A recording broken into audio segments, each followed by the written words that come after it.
আজকে শিখব অহংকারীদের পরিণাম। এ জগতে যারা গৃহের অহংকার করে তারা মৃত্যুর পর যক্ষ অথবা প্রেত হয়ে সেই গৃহের ঘৃণ্য আবর্জনা ময়লাদি শিরে বহন করে দীর্ঘকাল বিচরণ করতে থাকে এবং পরে তপ্ত লৌহ প্রাচীরযুক্ত নরকে পতিত হয়ে দুঃখ ভোগ করে।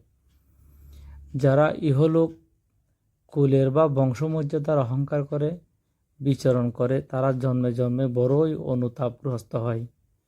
রক্তবমি, বিষুচিকা, আমাশয় প্রভৃতি রোগে ভীষণ দুঃখ ভোগ করে।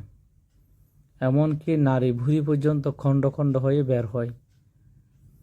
চণ্ডাল, মেতরাদি নিচকুলে দরিদ্র হয়ে জন্মগ্রহণ করে। জগতে যারা লাভ অহংকার স্ফীত হয় তারা মৃত্যুর পর যক্ষ, প্রেত ও অজগর সর্ব হয়ে জন্মগ্রহণ করে। পরে বিষ্ঠাকুণ্ড নরকে উৎপন্ন হয়ে বহু দুঃখ ভোগ করতে থাকে। মানবকুলে জন্ম নিলেও অলাভী অভাবগ্রস্ত হয়ে কালাতিপাত করে।